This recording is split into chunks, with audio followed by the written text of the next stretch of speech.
Hello friends welcome back to my channel Mayur Pakshala. बंधुरा आज के चिंगड़िर एक खूब सुस्वादु एवं मजादार रेसिपि निये तोमादेर काछे चले एसेछि। এই রেসিপিটা ভাত রুটি ফ্রাইড রাইস পোলাও সব কিছুর সাথে খেতে অসাধারণ লাগে। বানানোও কিন্তু খুব সহজেই হয়ে যায় বন্ধুরা, বিশেষ কিছু উপকরণও লাগে না, কিন্তু খেতে খুব সুস্বাদু হয়।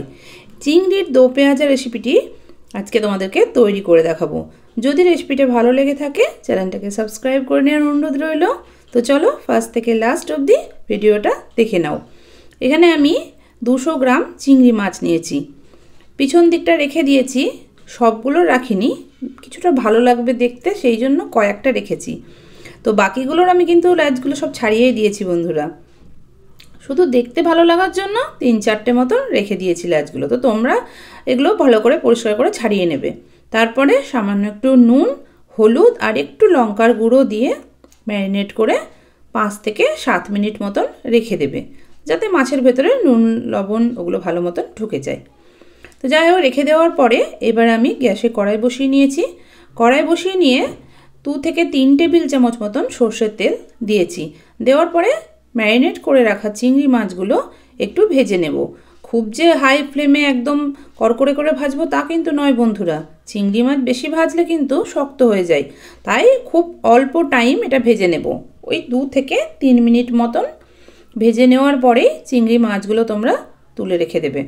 বাকি তেলে আর একটু তেল অ্যাড করে দেব, ওইটুকু তেলে ঠিক হবে না, তো আরেকটু সরষের তেল অ্যাড করে দিয়ে দেখো এখানে 2টো মিডিয়াম সাইজের আলু ডুমো ডুমো করে কেটে রেখেছিলাম, দিয়ে ভালো করে ধুয়ে পরিষ্কার করে রেখেছি। এবারে সেই আলুটাকে একটু ভেজে নেব।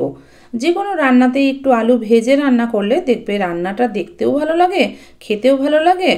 তাই একটু হলুদের গুঁড়ো দিয়ে আলুটাকে লাল লাল করে একটু ভেজে নেব।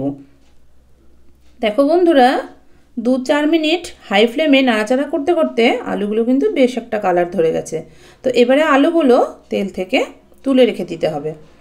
আর তেল দেব না, ওই তেলেই আমি একটা মিডিয়াম সাইজের পেঁয়াজ এইভাবে কিউব করে কেটে রেখেছি। দেখো 4 টুকরো করে নিয়ে পাপড়িগুলোকে ছাড়িয়ে নিয়েছিলাম। তো সেই পেঁয়াজটাকে আমি হালকা 30 সেকেন্ড মতন একটু ভেজে নেব, তার থেকে একদম বেশি কিন্তু ভাজবো না বন্ধুরা, যেন পেঁয়াজের ক্রাঞ্চিনেস ভাবটা চলে না যায় সেটা একটু খেয়াল রেখো। তো 30 সেকেন্ড মতন একটু নেড়ে নিয়ে কাঁচা ভাবটা চলে গেছে। এবারে আমি পেঁয়াজটা তুলে রেখে দিয়ে ওই তেলেই ফোড়নে দেব 2টো দারচিনি 3টে এলাচ 4-5টা লবঙ্গ আর একটা তেজপাতা। ফোড়নটাকে ভালো করে নাড়াচাড়া করে লো ফ্লেমে 10 থেকে 15 সেকেন্ড ভেজে নেব। ভেজে নেওয়ার পরে ফোড়ন থেকে সুন্দর একটা গন্ধ বেরিয়ে আসবে, তখন দিয়ে দেবে একটা বড় সাইজের পেঁয়াজ কুচি। পেঁয়াজ কুচিটাকে বন্ধুরা তোমরা লাল লাল করে ভেজে নেবে, কিন্তু পুড়িয়ে ফেলবে না যেন, তাহলে কিন্তু পুরো রান্নার টেস্টটা নষ্ট হয়ে যাবে। তো পেঁয়াজটা লাল লাল করে ভেজা হয়ে যাওয়ার পরে একটা মিডিয়াম সাইজের টমেটো কুচি দিয়ে দেবে। টমেটো কুচিটা নাড়াচাড়া করে কাঁচা ভাবটা চলে যাবে, আর দেখো টমেটোটাও একটু বেশ গলে গলে যাবে। এই পর্যায়ে অবধি টমেটোটাকে একটু ভেজে নেবে। ভেজে নেওয়ার পরে এখানে কাঁচা লঙ্কা আদা আর রসুন পেস্ট করে রেখেছিলাম, প্রায় 2 টেবিল চামচ মতন। তো সেই আদা লঙ্কা কাঁচা লঙ্কার পেস্টটা দিয়ে দেবো। দেওয়ার পরে 1/2 টিস্পুন করে ধনে গুঁড়ো জিরে গুঁড়ো কাশ্মীরি লঙ্কার গুঁড়ো আর হলুদ গুঁড়ো দিয়ে দেব। ঝালের জন্য তো আমি কাঁচা লঙ্কা ব্যবহার করেছি বন্ধুরা, তাই ঝাল লঙ্কার গুঁড়োটা দিলাম না, কালারের জন্য কাশ্মীরি লঙ্কা গুঁড়োটা দিয়েছি। আর স্বাদমতো লবণ দিয়ে দেবে, আর দিয়ে দেবে টেস্টের ব্যালেন্স করার জন্য 1/2 টিস্পুন চিনি।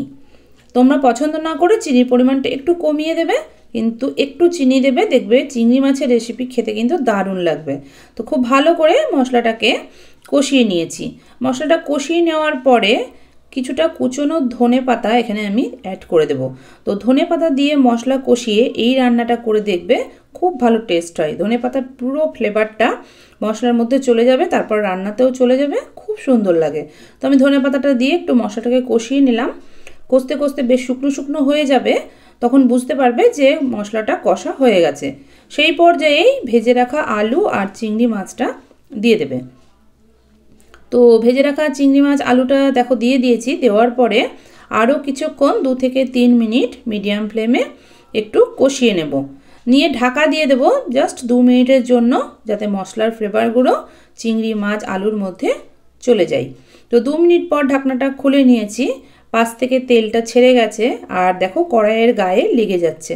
তো বুঝতেই পারছো মশলাটা পুরোপুরি কষা হয়ে গেছে। আর এর থেকে বেশি মশলা কিন্তু কষবে না তোমরা। যখনই দেখবে মশলা কড়াইয়ের গায়ে ধরে যাচ্ছে তখনই বুঝতে হবে যে মশলা কষা হয়ে গেছে। এবারে পরিমাণ মতন জল অ্যাড করে দেব। জলটা তোমরা অবশ্যই তোমাদের পছন্দ মতন দেবে, যতটা তোমরা গ্রেভি খাবে ততটাই দেবে। নিয়ে নাড়াচাড়া করে দিয়ে 5 থেকে 6 মিনিট আলুটাকে সুসেদ্ধ করে নেব। ঢাকনাটা খুলে নিলাম 5-6 মিনিট পর। তোমাদের একটা চেক করে দেখাচ্ছি। দেখো আলুটা বেশ সুন্দর কিন্তু সেদ্ধ হয়ে গেছে আর ঝোলটাও অনেকটাই টেনে গেছে। এর থেকে বেশি আর ঝোলটা টানাবে না, পরে তখন আবার ঝোল একটু শুকিয়ে যাবে। এবারে ভেজে রাখা সেই পেঁয়াজের কিউব করা পেঁয়াজটা দিয়ে দিলাম। ফ্লেভারের জন্য 2টো কাঁচা লঙ্কা মুখটা ফাটাইনি, শুধু ফ্লেভারের জন্য দিয়েছি। আর 1/4 টিস্পুন দিয়ে দেবো গরম মশলার গুঁড়ো আর 1 টিস্পুন ঘি। আমার এই চামচটা 1/2 টিস্পুনের, তাই আমি 2 টিস্পুন দুবার দিলাম। তো 1 টিস্পুন ঘি। এবারে আর বেশিক্ষণ নাড়াচাড়া করবে না, পেঁয়াজগুলো বেশ একটু শক্ত শক্তই থাকবে, মানে ক্রাঞ্চি ভাবটাই থাকবে। আর ঘি গরম মশলার ফ্লেভারটাও কিন্তু বেশি রান্না করলে চলে যায়। তো এবারে ঢাকা দিয়ে গরম গরম ভাত, রুটি, পরোটা, লুচি, পোলাও, ফ্রাইড রাইস যে কোনো কিছুর সাথে এই আলু চিংড়ির দো পেঁয়াজা তোমরা অবশ্যই একদিন ট্রাই করে দেখো। আমার মতো করে রান্না করে তোমরা খেয়ে দেখো আর কমেন্ট সেকশানে জানিও তোমাদের কেমন লাগলো। ভালো লাগলে একটা লাইক করো, বন্ধুবান্ধবের মধ্যে শেয়ার করো। আর আমার চ্যানেলটা সাবস্ক্রাইব করা না থাকলে সাবস্ক্রাইব করে নিয়ে বেল আইকনে ক্লিক করে রেখো পরবর্তী রান্নার ভিডিও সবার আগে পাওয়ার জন্য। সবাই ভালো থেকো, সুস্থ থেকো। Bye bye.